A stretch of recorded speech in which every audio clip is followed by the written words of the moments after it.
evening, Mr. West. Third class, London Bridge. Single or return? Oh, it doesn't matter. Single.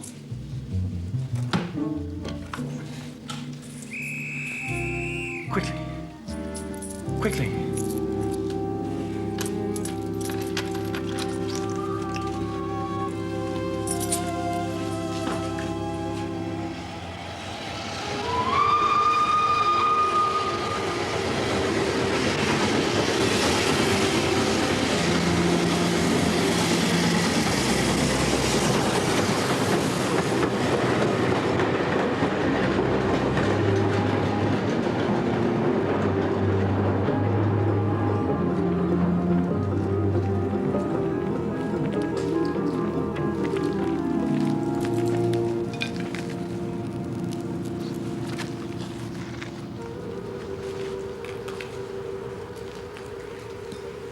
Dead. Must have fallen from the train. Yeah, look at his head. You nip back to the station, tell them what happened. I'll stay here.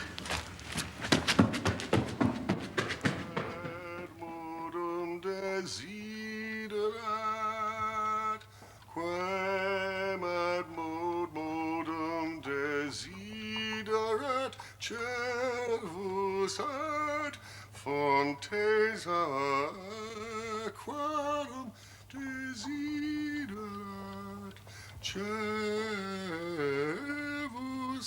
et fontes aquarum.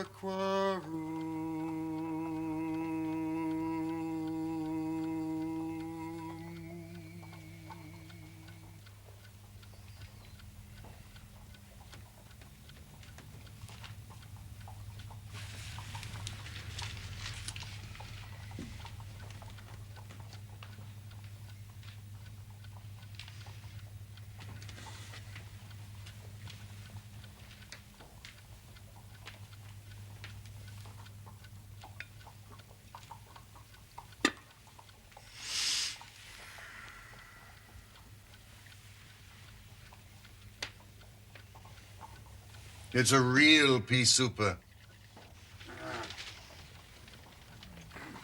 Nothing in the paper, Watson? No, there's another revolution in South America, possible war in Africa. Nothing of interest to you. The London criminal is certainly a dull fellow. The thief or the murderer could roam London on a day like this, as the tiger does the jungle, unseen until he pounces, and then evident only to his victim. There are numerous petty thefts. Now, this great and somber stage is set for something more worthy than that. It is fortunate for the community that I am not a criminal. It is indeed. It's as well they don't have fogs in the Latin countries, the countries of assassination. For you, Mr. Holmes. Thank you. Mr. Holmes. Yes, I know. I apologize for the state of my room. Oh, what next? My brother Mycroft is coming around. Oh, why not? Why not?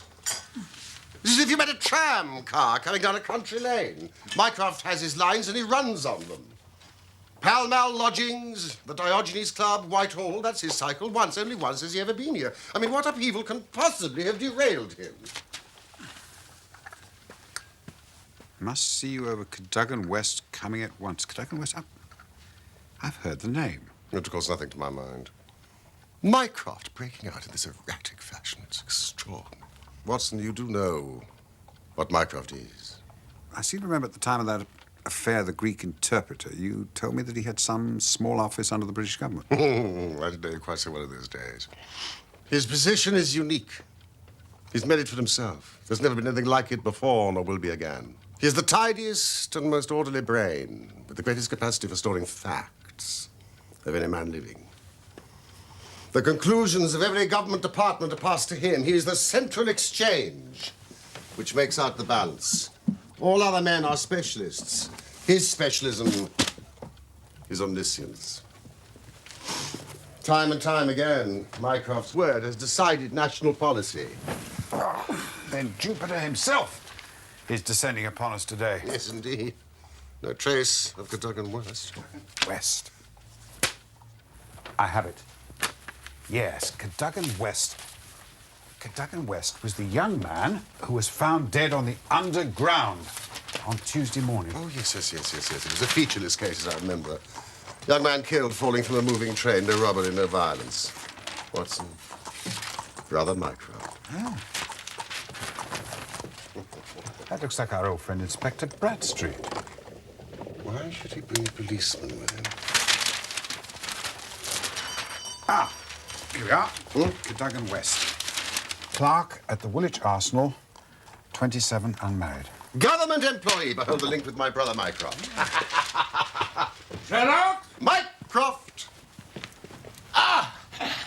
Doctor, Watson. Watson. You know Bradstreet. Holmes, Dr. Watson. Cadogan West. A most annoying business, Sherlock. I extremely dislike altering my habits, but the powers that be would brook no denial. In the present state of Siam, it's most awkward I should be away from the office. But it is a real crisis, Sherlock. I've never seen the Prime Minister so upset. And as to the Admiralty, buzzing like an overturned beehive. Do sit down, Bradstreet. Well, there's nothing unusual reported in the newspapers. I should hope not. The wretched youth had the plans of the Bruce Partington submarine in his pocket. Well, he must have heard of it. Only by name. Its importance can hardly be exaggerated. It has been the most closely guarded of all government secrets. You may take it from me that naval warfare becomes impossible within the radius of a Bruce Partington operation. So what sort of plans are we talking about? Extremely intricate ones, Sherlock. Some 30 different patents, each one essential to the working of the Holmes. Where are the plans normally kept? In an elaborate safe in a confidential office adjoining the arsenal at Woolwich with burglar-proof doors and windows. If the chief constructor of the Navy himself desired to consult the plans, he would have to go to Woolwich to do so. To think they should turn up in the pocket of a dead junior clerk in the heart of London is simply awful. Then you recovered the papers? No, Sherlock, no, that's the pinch. We have not. Some 10 papers were taken from Woolwich. Only 7 were found in the pocket of Cadogan West. The other 3 are missing, gone, vanished, stolen. You must drop everything, Sherlock. Never mind your usual petty puzzles of the police courts. This is a real international crisis that you have to solve. Well, there are some points of interest in the case, I suppose. I'll be pleased to look into it. Bradstreet. Now, who held the keys to that safe? There are 2 sets of keys. Sir James Walter holds one set. He is the actual official guardian of the papers. A man grown grey in the service of the state. A favoured guest, and the most exalted houses, his patriotism is above suspicion. And the other keys? Mr. Sidney Johnson, the senior clerk and draftsman. A silent, morose man, not popular, but a hard worker. His wife corroborates his account of the matter. He was at home the whole of Monday night, and the keys never left the watch chain upon which they hang. What sort of fellow was this man, West? Hot-headed, rather impetuous. His duties brought him into daily contact with the plans. Who locked them up that night? Johnson, the senior clerk. And yet they were found on the person of the junior clerk. Well, I mean, that seems final, does it not? Yes, but why would he take... If you think of any reason why he should take them up to London except to sell them. Nope. You must take that as our working hypothesis.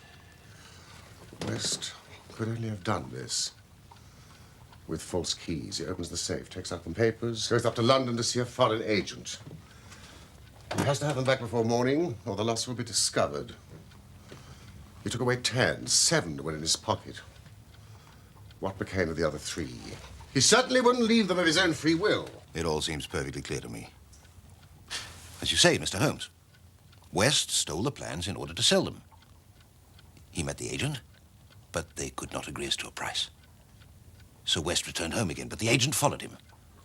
In the train, the agent murdered him, took the more essential papers, and threw the body from the railway carriage. Now, that would explain everything, would it not? It's good. It's very good, Bradstreet. Your theory holds together. But if that is so, the case is at an end. On the one hand, the traitor is dead. On the other, the plans of the Bruce Partington submarine are presumably somewhere on the continent. I mean, what is there for me to do? To act, Sherlock. To act. All my instincts are against this explanation. And yours, too, I think. We are not brothers for nothing. Use your powers. Go to the scene. Question the people concerned. Leave no stone unturned. In all your career, you'll never have a greater chance of serving your country. If you, on your part, will be kind enough to send me a complete list of foreign spies and international agents known to be in England, and their full address. Either we, on our part, can begin our investigation by a visit to Aldgate Station, Bradstreet. Watson! Mrs. Hudson! Good evening!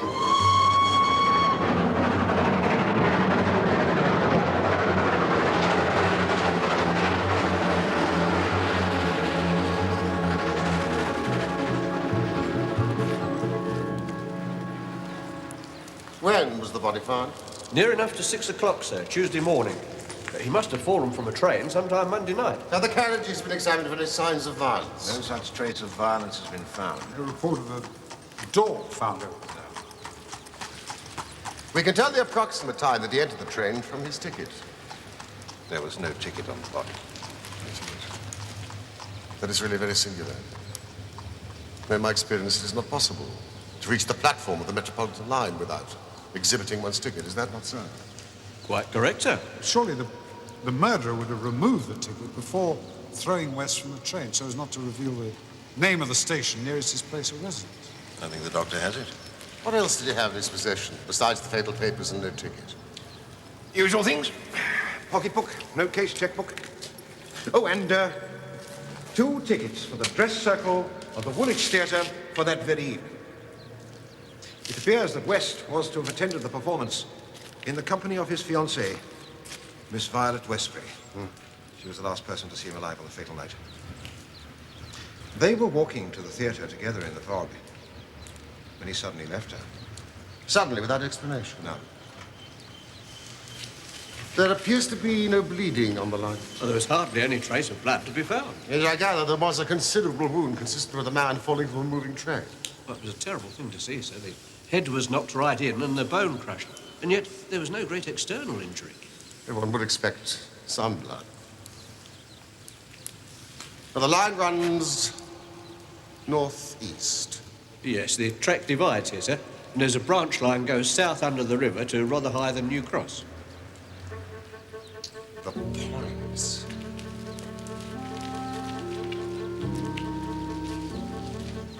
The points.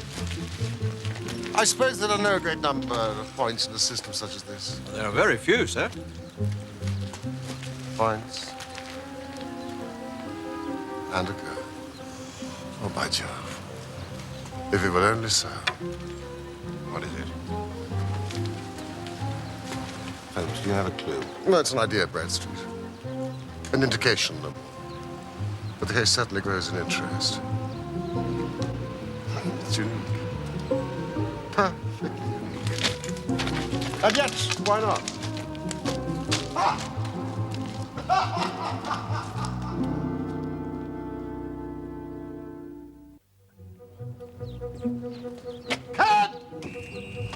There is material here, Watson. There is scope. I was dull, indeed, not to see its possibilities. Now I confess it's dark to me. And to me also.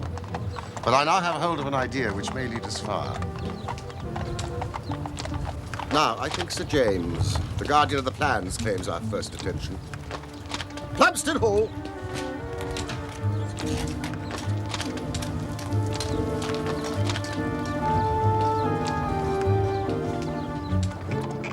Well, Holmes? Your idea? Oh, yes. The man West was killed not by falling or being thrown from a moving train. He met his death elsewhere, and his body was on the roof of the carriage. On the roof? Well, consider the facts. Is it a coincidence that the body was found in the very place where the train breaks and sways as it comes round on the points? The sudden slowing would affect no object inside the carriage, but an object such as a body on the roof. And there's a question of the blood. Of course, there was no bleeding on the line if the body bled elsewhere. Each fact is suggestive in itself. Together they have a cumulative force. Yes, and the ticket, too. That would explain the absence of the ticket. Watson, it all fits together.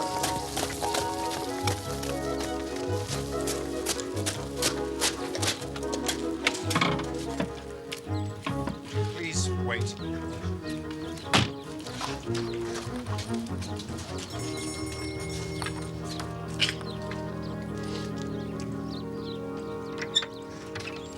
Come in, please, gentlemen. We were expecting you.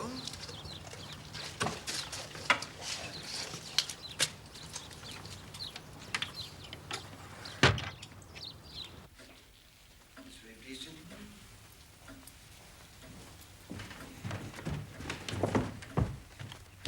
Ah, gentlemen. Thank you, Baines. Thank you, sir. If you'll follow me, the body is upstairs. But wait, one moment. Are you not the undertakers? Excuse me, Sir James. I am Dr. Watson, and this is Mr. Sherlock Holmes. Good heavens. We are helping the authorities in the case of the missing papers. My brother, Sir James Walter, died this morning. I am Colonel Valentine Walter. Please, gentlemen, come here.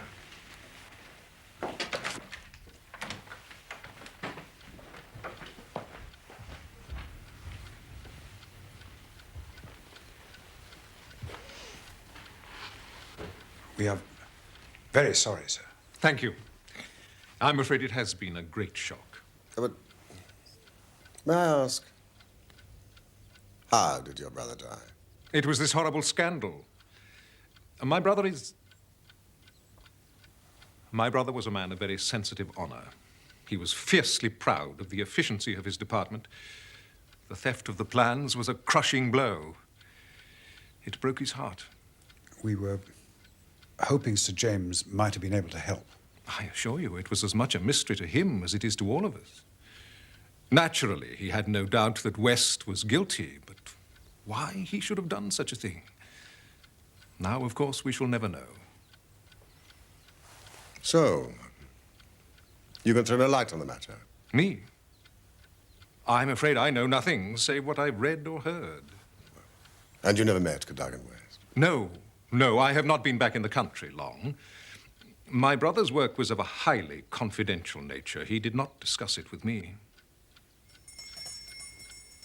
Gentlemen, I do not wish to seem discourteous, but we are much disturbed at present. I must ask you to hasten this interview to an end.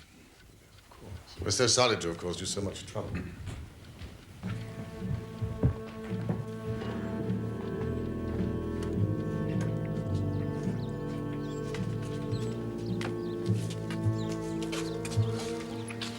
That's an unexpected development. Heart failure? Suicide. Now for Miss Westbury. Is that the dead man's fiancée? Yes.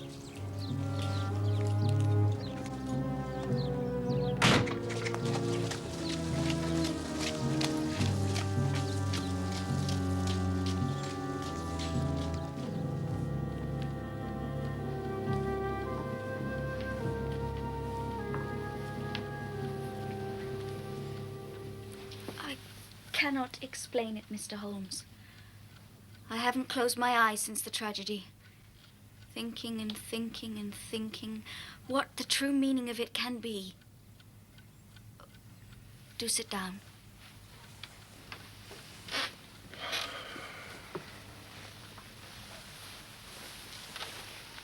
Arthur was the most single-minded, chivalrous, patriotic man on earth.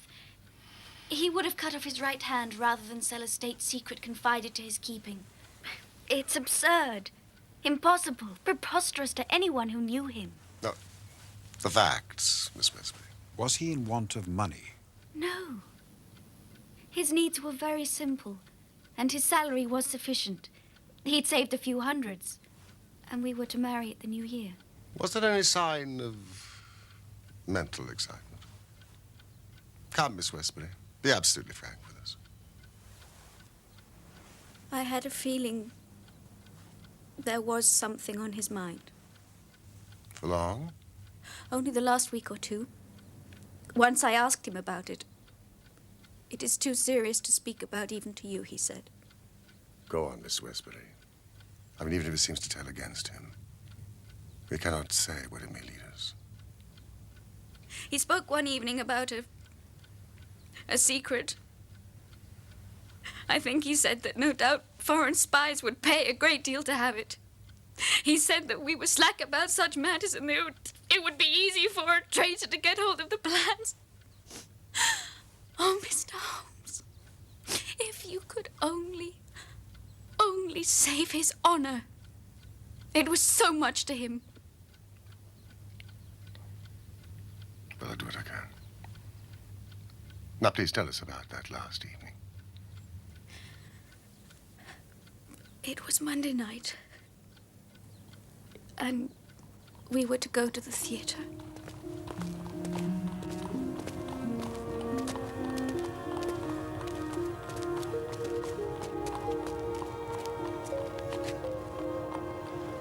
Violet, I'm afraid I've got to leave you. Leave me. It's very, very important. I'm sorry. You'd better go home. Go home immediately, please.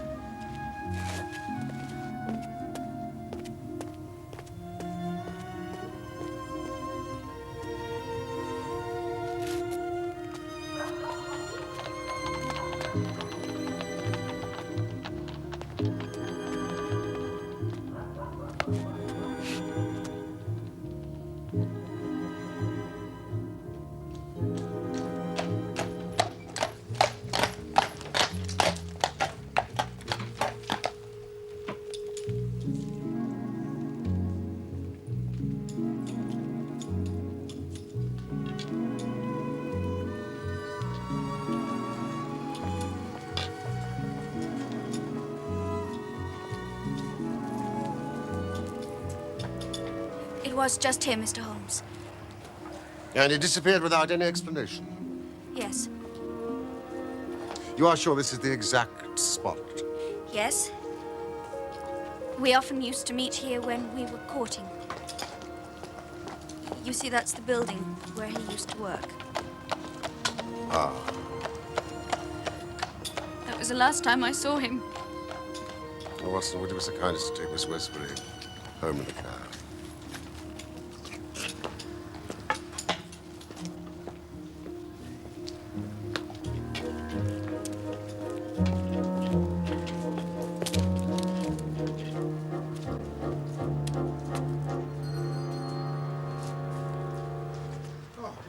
It's very bad. Of course, Mr. Jones. The whole place is disorganized. West dead, now the chief dead, our papers stolen. And yet, when I closed this office on Monday evening, we were as efficient as any in the service. At what hour was the office closed on Monday? At 5. Did you close it? I'm always the last man out. Is there no night watchman to the building? There is, but he has other departments to look after as well. He's an old soldier, a most trustworthy man. He didn't see anything that evening. Thank you.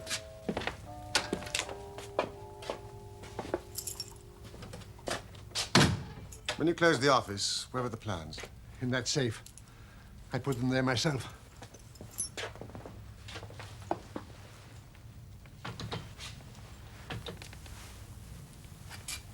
If Cadogan West wished to enter the office after hours, he would need 3 keys written out before he could reach these papers. Yes. Key to the outer door, key to the office.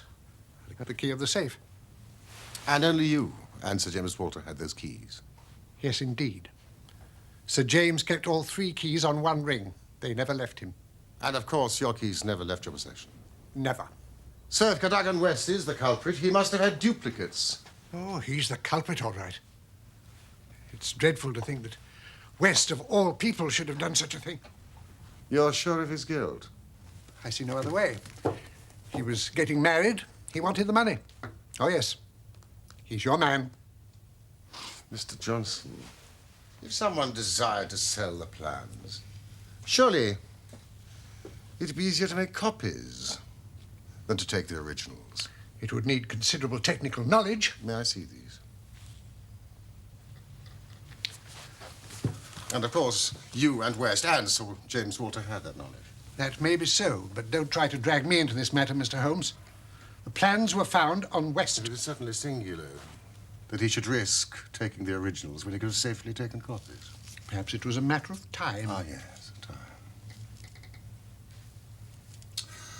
Now, 3 plans are missing, I understand. They are the vital ones. That is so. Now, someone holding those 3 papers, I mean, could they construct a Bruce Partington submarine? I told the Admiralty that I thought it was possible, Yeah. but today I'm not so sure. These all-important double valves with the automatic self-adjusting slots are drawn only on this plan, which has been returned. Would you be so kind as to close those window shutters exactly as they were on Monday night? Window shutters, certainly.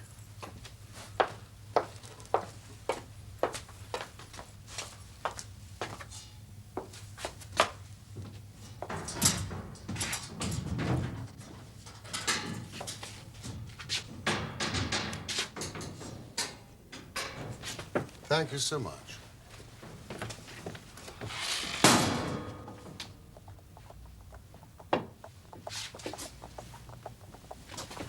Yes.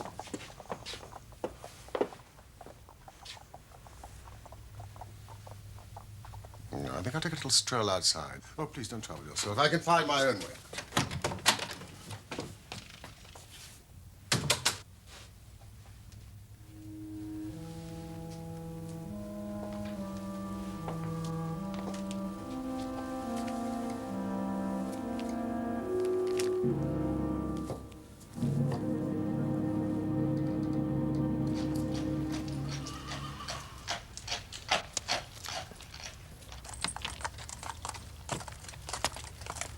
Would you please wait? Holmes? Watson.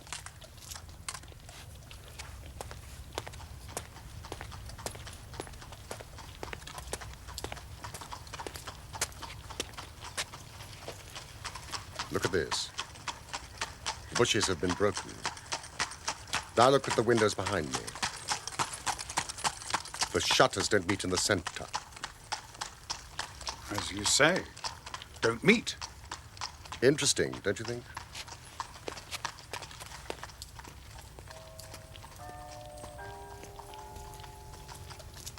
$8.15 to London Bridge. Yes, that was it, I'm sure of it. You definitely recognized him as Cadogan West? Oh, yes, definitely. I knew him well, sir. He was an old acquaintance. Hardly a week went by that we didn't pass a time of day together. It's hard to believe, isn't it? Yeah, I was saying to the wife only on Sunday night. No, I'm a liar, it was Saturday. I said, there's no safer railway than the London Metropolitan. Did Mr. West seem to be following anyone? Well, not that I saw, Mr. Holmes. But then I don't see everything. And there was really thick fog that night. But one thing I will say. Mr. West wasn't his usual self. He was nervous, excited. I tell you, this gentleman, his hand was shaking so bad, I even had to help him pick up his change. Well, I mean, that speaks for itself, doesn't it? Now, Our train. Forgive us. Come, Watson.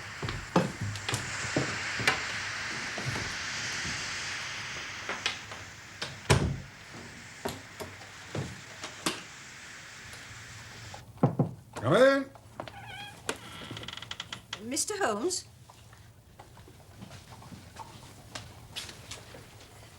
Mr. Holmes? Yes.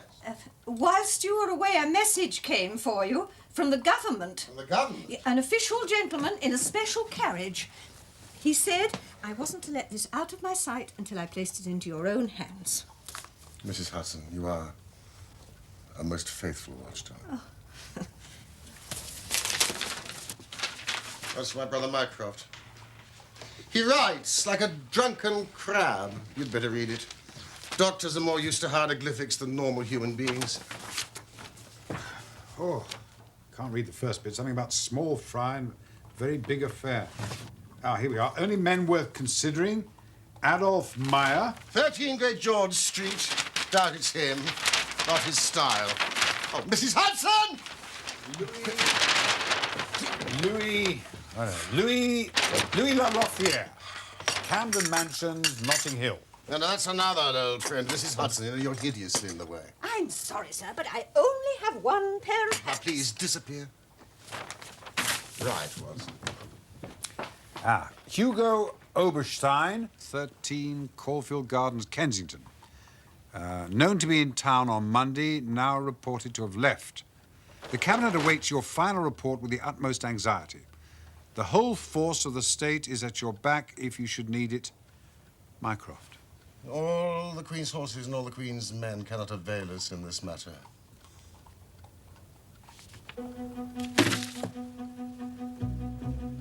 Caulfield Gardens. Well, well. What have you found? Things are turning a little in our direction. You know, I really believe that we're going to bring it off after all.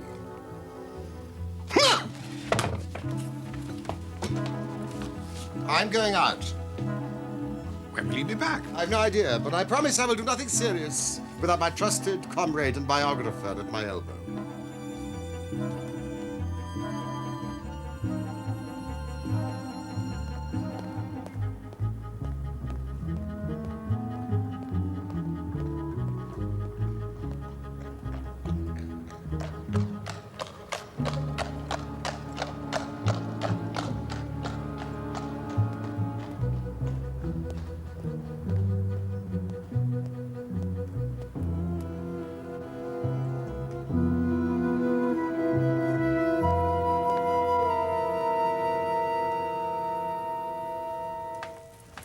Me to meet him in a restaurant off the Gloucester Road. I just hope you'll be careful, that's all. You're not as young as you were. We know what Mr. Holmes is like once he gets the bit between his teeth. I do indeed. Good night, Mrs. Hudson. Night, Doctor.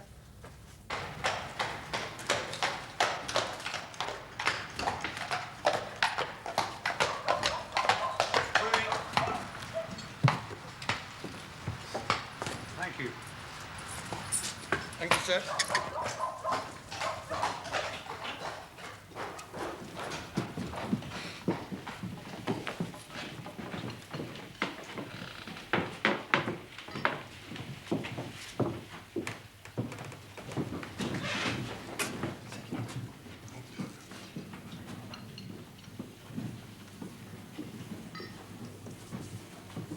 Have you the tools? Have you had something to eat? Yes, indeed. Then have a coffee and a curacao. Signor Galdini! Another coffee and a curacao, please, for my friend. Try one of the proprietor's cigars. They're nothing like as poisonous as one would expect. Oh, thank you. Now, for our plan of action. It is evident to you, Watson, that the body was placed on the roof of the carriage. Or dropped from a bridge. No, that's impossible. Placed. The carriage roofs are rounded with no rails. How could he be placed there? In some areas, the London Underground runs clear of tunnels and past the backs of houses. When I found that a leading international agent lived in just such a house, I was so pleased that you were a little astonished at my sudden frivolity. Hugo Oberstein, 13 Caulfield Gardens, of course. Exactly. I was able to satisfy myself that not only do the backstair windows open onto the line, but that owing to the intersection of the Richmond and Wimbledon lines with the Circle line near Gloucester Road Station, the trains are frequently held motionless at that very spot. But that's splendid. You've got it. The house appears to be unoccupied. Oberstein, obviously having gone abroad to dispose of his booty, he has no reason to fear a warrant. And a spot of amateur burglary would never occur to him. But that is precisely what we are about to do. Well, why? Why? For what purpose? We cannot tell what correspondence may be there. No, I don't like it, Holmes. You can keep watch. I'll do the criminal part. This is no time to stick at trifles. Think of the Admiralty, think of the Cabinet. Think of the exalted person herself who waits for news. We're bound to go.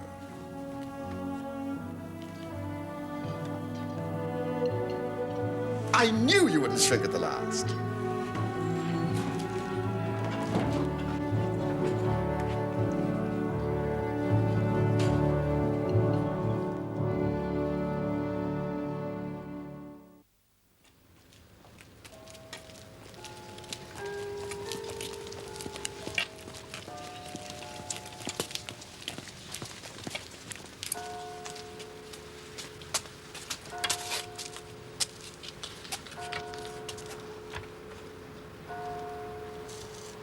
Serious proposition, locked and bolted.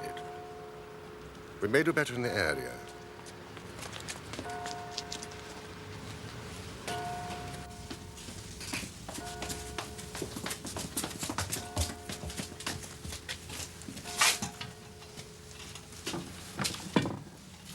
Ah, this is better.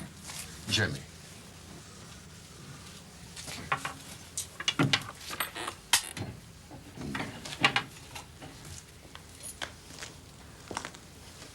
Holmes!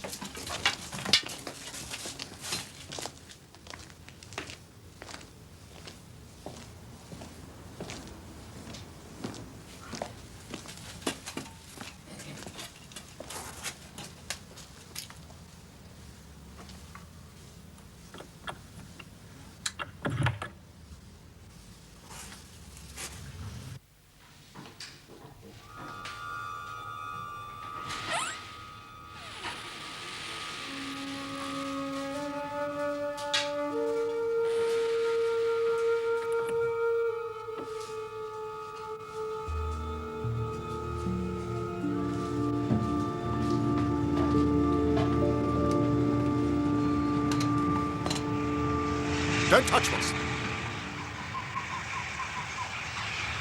Look where they rested the body.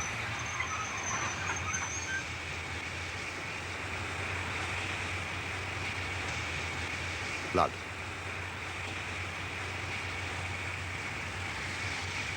Blood again.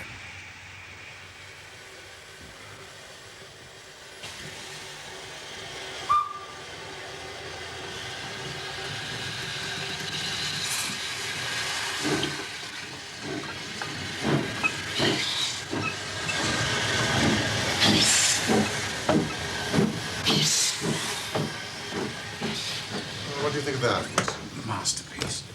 You've never risen to a greater height. No, I cannot agree with you. The moment I conceived the idea of the body on the roof of the train, the rest was inevitable. And major difficulties are before us.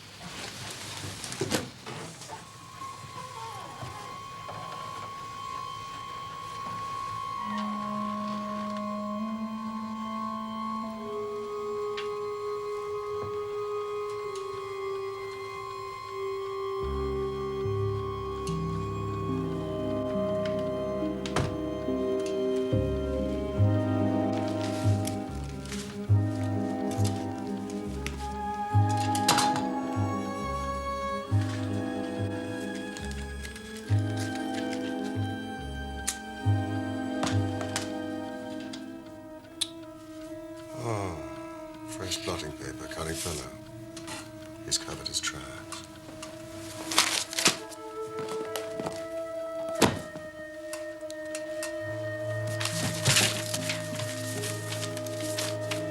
Holmes.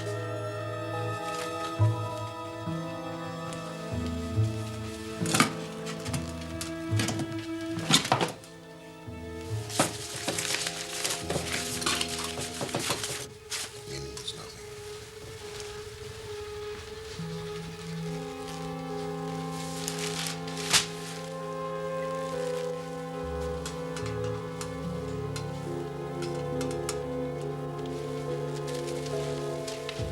There seems to be burning old newspapers. Let's see, Holmes. Yeah. Why would a man so obviously untidy in his habits take the trouble to burn old newspapers? Probably trying to start a fire. God, there's no wood, coal. Let me see. Thank you. But it's nothing.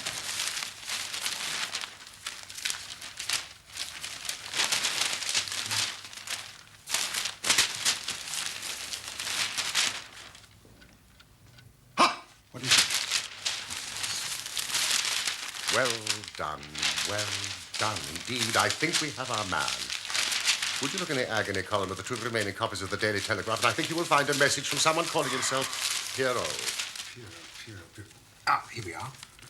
Hope to hear sooner. Terms agreed, but must have full report. Matter presses, signed Pierrot. And the last.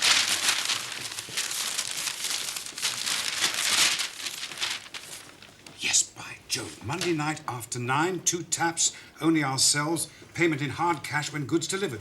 Signed Pierrot, just like the other one. Every paper has a message from someone calling himself Pierrot. It's an odd name for a villain like Oberstein to use. If only we could get the man at the other end. Watson, quickly. We haven't a moment to lose. Read the papers. Where are we going? The offices of the Daily Telegraph. We've just time.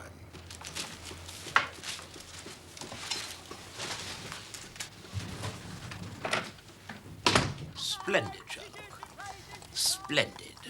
I always said you'd make the best cat burglar in London if you put your mind to it. Can't do these things in the force, Mr. Holmes. No wonder you sometimes get results that are beyond us. Some of these days you'll go too far. You and your friend will find yourselves in trouble. England, home and beauty, eh, Watson? Martyrs on the altar of our country. The agony column of the Daily Telegraph, what use will you make of those? Have you seen the advertisement from Pierrot today?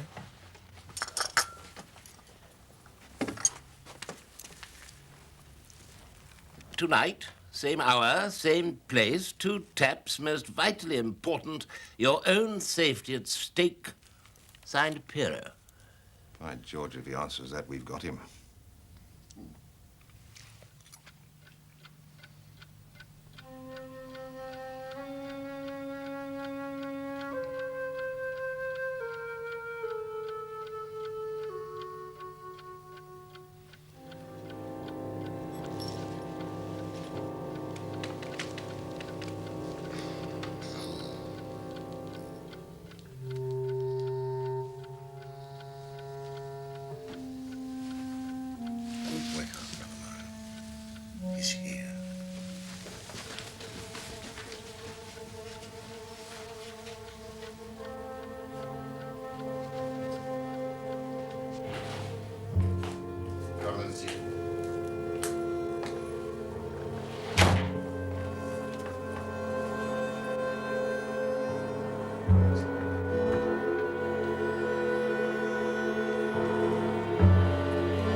You can write me down as an ass, Watson. This is not the bird I was expecting. Who is he? Colonel Valentine Walter, Sir James's younger brother. I'll begin to see how the cards fall now. What is this? I came here to visit Mr. Oberstein. I know you, surely. Sherlock Holmes. Everything is known, Colonel. How an English gentleman could behave in such a manner is beyond comprehension. We know of your relations and correspondence with Oberstein, how you stole your brother's keys and had them duplicated.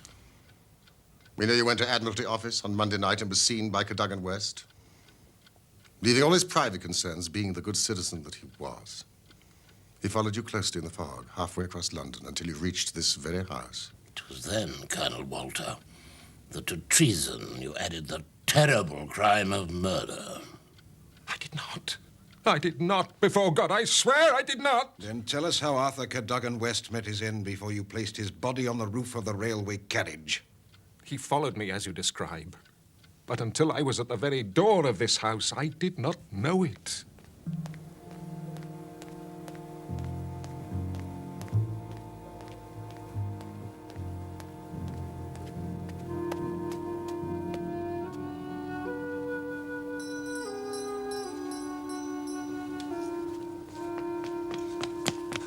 What are you going to do with those papers?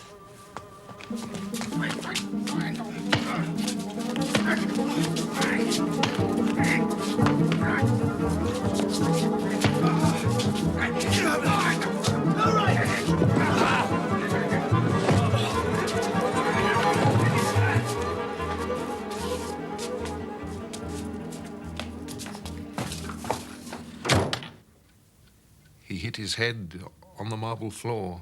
He was dead in a matter of minutes. It was Oberstein's idea to stuff the less important plans in West's pocket and put him on the roof of the train.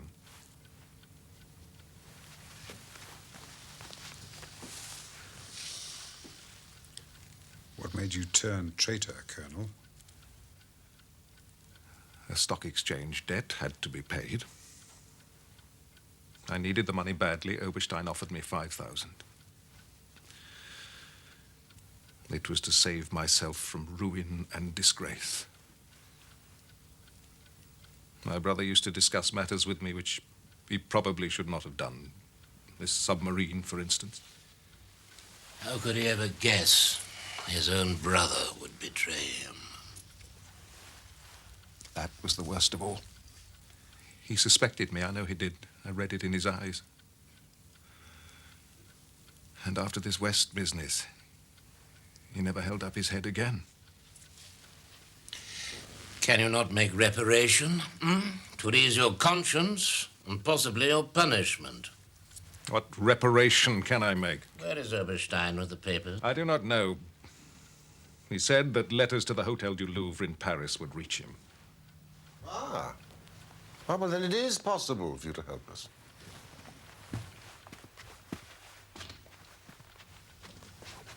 Come and sit down and write to my dictation.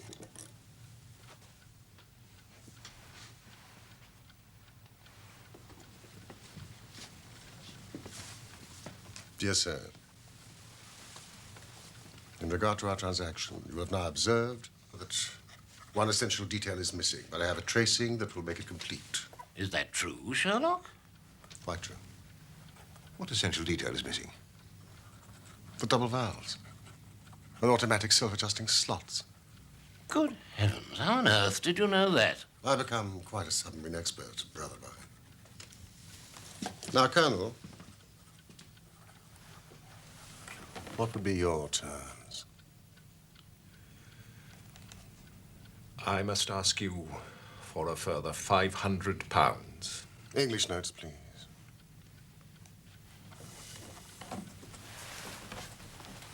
I shall expect to meet you.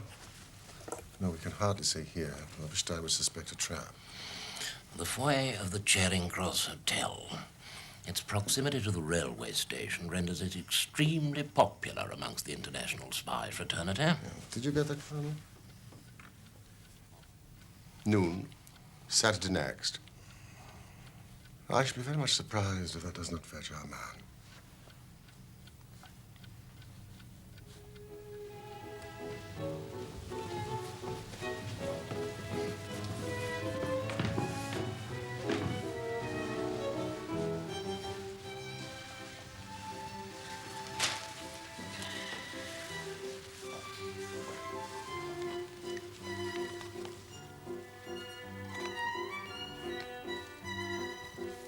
That's our man.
Splendid, Bradstreet.